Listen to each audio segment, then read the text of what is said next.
తుమ్మిడిహట్టికి పొంగులేటి సూటి దేనికి పెట్టిండు సూటి పొంగులేటి తుమ్మిడిహట్టికి సూటి పెట్టిండు మంత్రుల మేడిగడ్డ పర్యటన దేనికోసం మేడిగడ్డను బూచిగా చూపించి అన్నారం సుందిళ్లను కూడా మూసేస్తారా కొత్తగా తుమ్మిడిహట్టి బ్యారేజ్ను నిర్మిస్తారా ఆ శాఖకు సంబంధం లేకపోయినా కాళేశ్వరంపై Ponguleti special interest Tummidihatti barrage contract కోసమేనా మేడిగడ్డ పునరుద్ధరణకు 560 కోట్లు ఇటీవలే ప్రభుత్వానికి లేఖ రాసిన ఎల్ఎన్టీ తుమ్మిడిహట్టి బ్యారేజ్ నిర్మాణానికి దాదాపు 5,000 కోట్లు కావచ్చని అంచనా పార్లమెంట్ ఎన్నికల తర్వాత టెండర్లకు పిలిచేటువంటి అవకాశం ఉంది ఒకసారి వార్త చదువుదాం పొంగులేటి శ్రీనివాసరెడ్డి రాష్ట్ర మంత్రి ఆయనది రెవెన్యూ శాఖ కాళేశ్వరం ప్రాజెక్టు ఇరిగేషన్ శాఖ కిందికి వస్తుంది పొంగులేటికి ఇరిగేషన్ శాఖకు సంబంధం లేదు కానీ ఈ మధ్య పొద్దున్న లేస్తే కాళేశ్వరం మీద తెగ మాట్లాడేస్తున్నారు ఛాన్స్ దొరికితే వదిలిపెట్టకుండా కాళేశ్వరం వేస్ట్ అని స్పీచ్లు ఇస్తున్నారు అదో పిచ్చి ప్రాజెక్టు అంటూ ఫైర్ అవుతున్నారు మొన్నటి మంత్రుల మేడిగడ్డ పర్యటనలో అయితే ఫైర్ ద ఫైర్ అన్నట్టు ఫైర్ అయ్యారు ఆ స్పీచ్ చూసిన తర్వాత అబ్బా పొంగులేటికి కాళేశ్వరం మీద కుంగిపోయిన మేడిగడ్డ బ్యారేజ్ మీద ఎంత ప్రేమ ఉందో అని అనిపిస్తుంది మరి నిజంగానే పొంగులేటిది కాళేశ్వరం మీద ప్రేమనా లేకపోతే కాళేశ్వరంలోని కీలక బ్యారేజీలైన మేడిగడ్డ అన్నారం సుందిళ్లను మూసేస్తే కొత్తగా నిర్మించాలని చూస్తున్నటువంటి తుమ్మిడిహట్టి బ్యారేజీ నిర్మాణం కోసము ఈ ఆతృతన కాళేశ్వరంపై పొంగులేటికి ఎందుకింత ప్రేమ ఒలకబోస్తున్నట్టు అనేది ఈ కథనం సారాంశం ఎందుకయ్యా రాష్ట్ర మంత్రులు డిసెంబర్ 29న మేడిగడ్డ బ్యారేజీని పరిశీలించారు తర్వాత అక్కడే రివ్యూ మీటింగ్ ఏర్పాటు చేశారు Kaleshwaram engineering chief Muralidhar Rao project గురించి మంత్రులకు పవర్ పాయింట్ ప్రజెంటేషన్ ద్వారా వివరించాడు తుమ్మిడేటి దగ్గర కాకుండా మరో ప్రాంతంలో కాళేశ్వరం ప్రాజెక్టు ఎందుకు కట్టాల్సి వచ్చిందనే అంశాలను కూలంకషంగా వివరించారు మంత్రులు మాత్రం అధికారుల ప్రజెంటేషన్తో ఏకీభవించలేదు ప్రాజెక్టు మొత్తమే పనికిరాదంటూ మాట్లాడారు భారీగా వరదలు వచ్చినప్పుడు ప్రాజెక్టుకు ప్రమాదం జరగకుండా ఒక్క వరదకే మేడిగడ్డ కొట్టుకపోయిందని మంత్రి పొంగులేటి శ్రీనివాసరెడ్డి ఆరోపించారు కుంగిన పిల్లర్లను డైమండ్ సాతో కట్ చేసి మళ్లీ నిర్మాణం చేయవచ్చని అధికారులు చెప్పినా మంత్రి పొంగులేటి మాత్రం మిగతా పిల్లర్లు కూడా కుంగిపోతాయంటూ మాట్లాడారు కొద్దిపాటి ఖర్చుతో బ్యారేజీ దెబ్బతిన్న ప్రాంతాన్ని పునర్నిర్మించవచ్చని అధికారులు వివరించిన ప్రాజెక్టు పూర్తిగా నిరుపయోగం అని చెప్పేసి మంత్రులు మాట్లాడుతున్నారు మరోవైపు అన్నారం బ్యారేజీలో సీపేజీ జరుగుతోందని వీడియోలు బయటకు వచ్చాయి అధికారులు కూడా అదే మాట చెప్పారు సీపేజీలు సర్వసాధారణమని రెగ్యులర్గా మెయింటెనెన్స్లో భాగంగా వాటిని సరిచేస్తామని అధికారులు చెప్పేటువంటి మాట కానీ మన ఇరిగేషన్ శాఖ మంత్రి గారు ఉత్తమ్ కుమార్ రెడ్డి మాత్రము అన్నారం బ్యారేజీ కూడా పగుళ్ళు వచ్చాయంటూ మాట్లాడారు సుందిల బ్యారేజీకి ఇప్పటి వరకు ఎలాంటి ఇబ్బంది లేకున్నా దానిపైన కూడా అనుమానం కలిగేలా మంత్రులు ప్రసంగాలు చేశారు అటు మరుసటి రోజు కాంగ్రెస్ కు అనుకూల మీడియాలో అధికారులు చెప్పిన మాటలు కాకుండా మంత్రులు చేసిన ఆరోపణలు మాత్రమే రిపోర్ట్ అయినాయి కాళేశ్వరం వృధా అంటూ బలవంతంగా జనాల మనసుల్లోకి ఎక్కించేటువంటి ప్రయత్నము జరిగినట్టుగా దీన్ని బట్టి చూస్తే స్పష్టమవుతుంది మరోవైపు తుమ్మిడిహట్టి దగ్గర నీటి లభ్యత తక్కువ ఉందని అధికారులు అన్ని అంశాలను సువివరంగా చెప్పారు ఏది పవర్ పాయింట్ ప్రజెంటేషన్లో కానీ మంత్రులు మాత్రం తుమ్మిడిహట్టి దగ్గర బ్యారేజీ కడితే గ్రావిటీ తీసుకోవచ్చు అంటూ మాట్లాడారు మొన్నటి మేడిగడ్డ పర్యటనలో అధికారులు ఏది చెప్పినా మంత్రులు మాత్రం దానికి విరుద్ధంగా మాట్లాడడం కనిపించింది అయితే మంత్రుల మాటల వెనుక ఉన్న పెద్ద ప్లానే ఉండవచ్చని అధికార రాజకీయ వర్గాల్లో చర్చ జరుగుతోంది ముఖ్యంగా ఇరిగేషన్ శాఖలో దీనిపై ప్రధానంగా చర్చ జరుగుతోంది కాంగ్రెస్ పార్టీ మొదటి నుంచి కాళేశ్వరం ప్రాజెక్టును వ్యతిరేకిస్తోంది మొన్నటి సమావేశంలో కూడా అదే పని చేసింది ఇప్పుడు మేడిగడ్డ అన్నారం బ్యారేజీల్లో ఏర్పడిన సమస్యలను సాకుగా చూపించి కాళేశ్వరం ప్రాజెక్టును పూర్తిగా పక్కన పెట్టేసే ఆలోచనలో ఉన్నట్టు తెలుస్తోంది దాన్ని పక్కన పెట్టాలి తుమ్మిడేటి దగ్గర ఒక బ్యారాజ్ కట్టాలి వీళ్ళు ఈ బరాజ్ కట్టేసి ఆ బరాజ్ని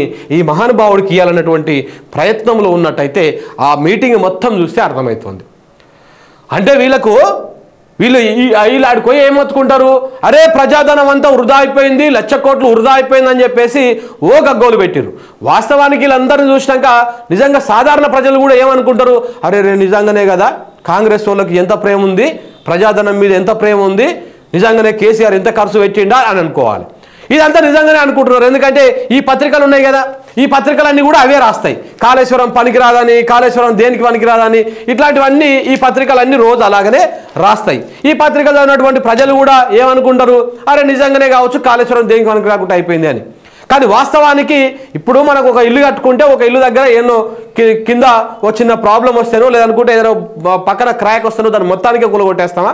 అట్లా ఉండదు. దాని ఏదో రిపేర్ చేసుకుంటాము, దానికి చేసుకొని నడిపిస్తుంటాము. దాంతోపాటు గోదావరి స్వభావం తెలిసిన వాళ్ళు ఎవరు కూడా ఆ బ్యారేజ్ ఈ ప్రమాదాలు సర్వసాధారణమని చెప్తారు. కావాలంటే ఇరిగేషన్ ఎక్స్పర్ట్స్ని అడగండి, ఈ నీటిపారుదలలో ఉన్నటువంటి సీనియర్ అధికారులను, రిటైర్డ్ ఇంజనీర్లను కానీ లేకపోతే ఇట్లాంటి వాళ్ళని అడిగితే వాస్తవాలు తెలుస్తాయి. అది భూమి లోపల జరిగినటువంటి ఆ ప్రక్రియలో భాగంగా జరుగుతున్నటువంటి వ్యవహారం అది. సరే, అది పక్కన పెడితే వీటన్నింటినీ చూసినాక ఒక కుంగిపోయిందేమో ఒక 7th బ్లాక్లో కొన్ని పియర్లు కుంగిపోయినాయి. దాన్ని ఆ 7th బ్లాక్ని తీసేసి డిస్పాటిల్ చేసేసి మళ్ళీ కొత్తగా నిర్మిస్తే అయిపోతుంది.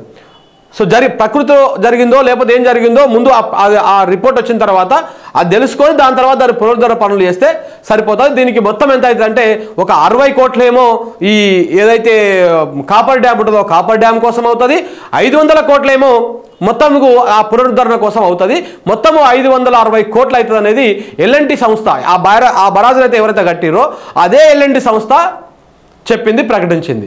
ఇంకొకటి ఏంటంటే ఈ 560 కోట్లు కూడా రాష్ట్ర ప్రభుత్వం మీద పడవు. ఈ 560 కోట్లు కూడా అదే ఎల్ఎన్టీ సంస్థ ఆ బరాజును అయితే ఎవరైతే కట్టిరో ఆ సంస్థనే తన సొంతం పైసలతోటే కట్టాలి. ఎందుకంటే ఇంకా ఈ బ్యారేజ్ దాని గ్యారంటీలోనే ఉంది. సో కాబట్టి ఇది అయిపోయిన తర్వాత నెక్స్ట్ ఒకవేళ ఇన్ కేసు దాని తర్వాత కూడా నెక్స్ట్ జరిగితే అప్పుడు రాష్ట్ర ప్రభుత్వం మీద పడుతుంది. కానీ ఇప్పుడు అదే సంస్థ కట్టేటువంటి దాన్ని కూడా వీళ్ళు రకరకాలుగా దాన్ని ప్రాపగండా చేసి జనాలను మిస్లీడ్ చేసి దాన్ని మొత్తానికే పక్కన పెట్టేయాలి, మేడిగడ్డను మొత్తానికి పక్కన పెట్టాలి. ఒకవేళ కనుక అది మేడిగడ్డను పునరుద్ధరించుకొని నెక్స్ట్ వరదలు వచ్చే సమయం నాటికి ఆ నీళ్లు కనుక ఎత్తిపోసుకొని లేకపోతే అవి వాడుకునేటువంటి ఫెసిలిటీ ఉంటే ఇది మన ఖాతాలో పడదు. ఈ కాళేశ్వరం అనేది మన ఖాతాలో ఎప్పటికీ పడదు. కాబట్టి ఏం చేయాలి, దీన్ని మొత్తానికే నిర్వీర్యం చేయాలి. ఈ 3 బరాజులను బంద్ పెట్టాలి. ఈ 3 బరాజులను బంద్ పెట్టేసి అక్కడెక్కడ తుమ్మిడిహట్టి దగ్గర బ్యారేజ్ కట్టేందుకు ప్రయత్నాలు మొదలు పెట్టాలి. ఆ బ్యారేజ్ కడితే ఏమొస్తుంది, మన మంత్రి గారికి ఒక కాంట్రాక్ట్ వస్తుంది, ఆ శాఖ మంత్రి గారికి కావాల్సినంత కమిషన్లు వస్తాయి. సో కాబట్టి దానికోసం ఈ ప్రయత్నాలు అన్నట్టుగా మొన్నటి సభ చూస్తే మొన్నటి పవర్ పాయింట్ ప్రజెంటేషన్ తోటి వీళ్ళు ఎవరైతే ఏకీభవించలేదో ఇలా మంత్రుల మాటలు చూస్తే అర్థమైపోతా ఉంది. అధికారుల కంటే ఎక్కువ తెలుస్తుందా, ఇంజనీర్ల కంటే ఎక్కువ తెలుస్తుందా ఈ మోతేవార్లకి, ఈ మంత్రులకి ఆడ ఉన్నోళ్ళకి అధికారుల కంటే ఎక్కువ తెలుస్తుందా? అధికారులు చెప్పిన దాన్ని పూర్తిగా వ్యతిరేకిస్తున్నారు.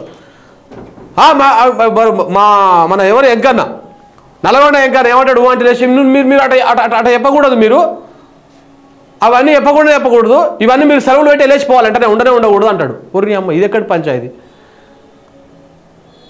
అంటే ఇండైరెక్ట్గా బుల్డోజ్ చేసేస్తున్నారు అధికారులని, ఇంజనీర్లని. సో కాబట్టి కాళేశ్వరాన్ని మూసేసే కుట్ర జరుగుతుంది అని నేను డే 1 నుంచి చెప్తున్నా. ఈ విషయాన్ని నేను ఎందుకు చెప్తున్నా అంటే సరే ఇది మూసేస్తే ఏం నష్టం అవుతుంది, ఇప్పటికే ఏం నష్టం జరుగుతున్నది. ఒకసారి నా మిత్రుడు ఒక అతను ఇదే కాళేశ్వరం కింద లాస్ట్కు ఆయకట్టుకు ఇక్కడికి సూర్యాపేట దానికి వస్తుంది. నాకు నిన్న పాపం వాడు ఒక క్లిప్ పంపించిండు, ఫోటో పేరు ఐడి చేసిన పంపించిండు, నా డిగ్రీ క్లాస్మేట్ పంపిస్తే సూర్యాపేట డిస్టిక్లో ఎస్ఆర్ఎస్పి కెనాల్ వాటరు రావడం లేదు, ఎవ్రీ ఇయర్లా యాసంగికి నాట్లు వేయడము లేదురా అని చెప్పేసి నాకు పంపించిండు. ప్రతి సంవత్సరం లెక్క ఈసారి యాసంగి నాట్లు అక్కడ వేస్తారంట. ఇక్కడ ఎండిపోయినటువంటి కాలువని మీరు చూడవచ్చు. వాస్తవానికి ఈ సమయం నాటికి ప్రతి సంవత్సరం ఈ కాలువలో నీళ్ళు వచ్చేటివి.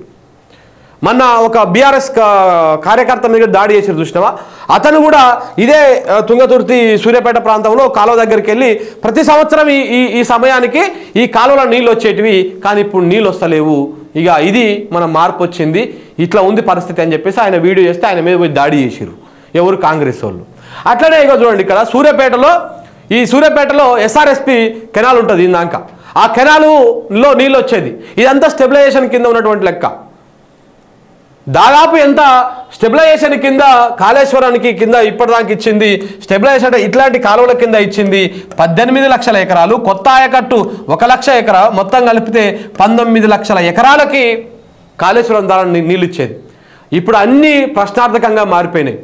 ఎందుకు అంటే కేవలం వీళ్ళ స్వార్థం మాత్రమే. వీళ్ళ స్వార్థం ఏందయ్యా అంటే కేవలము ఆ మేడిగడ్డను గనక మనం ఇప్పుడు పునరుద్ధరిస్తే మళ్ళీ మనము ఉన్న వాటర్ని ఎత్తుకోవాల్సి వస్తుంది, ఎత్తుకొని మన ప్రాజెక్టులు మన రిజర్వాయర్లు నింపుకోవాల్సి వస్తుంది, రిజర్వాయర్లు నింపుకొని అన్ని కాలువలకు నీళ్ళు ఇవ్వాల్సి వస్తుంది. ఇట్లా నీళ్ళు ఇస్తే అది గత ప్రభుత్వం గొప్పతనంలో పడుతుంది, దాంట్లో పడుతుంది. అది మనం చేయకూడదు. ఏం చేయాలి? మేడిగడ్డను మూసేయాలి, అన్నారాన్ని మూసేయాలి, సున్నిళ్లను మూసేయాలి. మూసేసి మనం తుమ్మిడేటి దగ్గర ఆ బరాజ్ కోసం ప్రయత్నాలు చేసి దాన్ని కడితే కనీసం మనకు ఇటు పైసలు వస్తాయి, కాంట్రాక్ట్లు వస్తాయి, ఇవి మనకు ఆ పేరు ఉంటుంది అన్నట్టుగా ఈ ప్రయత్నాలు చేస్తున్నట్టు మొన్నటి మంత్రుల మీటింగ్ కానీ పవర్ పాయింట్ ప్రజెంటేషన్ కానీ చూస్తే అర్థమవుతుంది ప్రజలారా. నిజంగా ఎంత దుర్మార్గం అంటే ఎవరైనా సరే అధికారంలోకి వచ్చినాక ఈ రాష్ట్రం మాది, ఈ ప్రజలు మా ప్రజలు, మనం వాళ్ళని చూసుకోవాలి కంటికి రెప్పలెక్క, రైతాంగాన్ని కాపాడుకోవాలనేటువంటి ఆలోచన ఉంటుంది. కానీ కాంగ్రెస్ వాళ్లకు ఇవేవి ఉన్నట్టయితే కనపడతలేదు. అధికారంలోకి రాగానే కేసీఆర్ మీద ఎట్లెట్లా ఆరోపణలు చేయాలి, గత ప్రభుత్వం మీద ఎట్లా ఆరోపణలు చేయాలి, ఇంకా ఈ సొక్కం పూసాలంట ఇదే ఇరిగేషన్ శాఖ మీద శ్వేతపత్రం విడుదల చేస్తారంట. ఈయన నిజంగా చెప్తున్నా కదా, రేవంత్ రెడ్డి గారు శ్వేతపత్రాలను విడుదల చేసేందుకు తప్ప ఇంకా దేనికి పనికొచ్చేటట్టు లేడు. ఈయన ముఖ్యమంత్రి లెక్క ఇంకా బిహేవ్ చేయడం లేదు. ఇంకా కేవలం ఎట్లా చేస్తున్నాడంటే ఒక ప్రతిపక్ష నాయకుడు లెక్క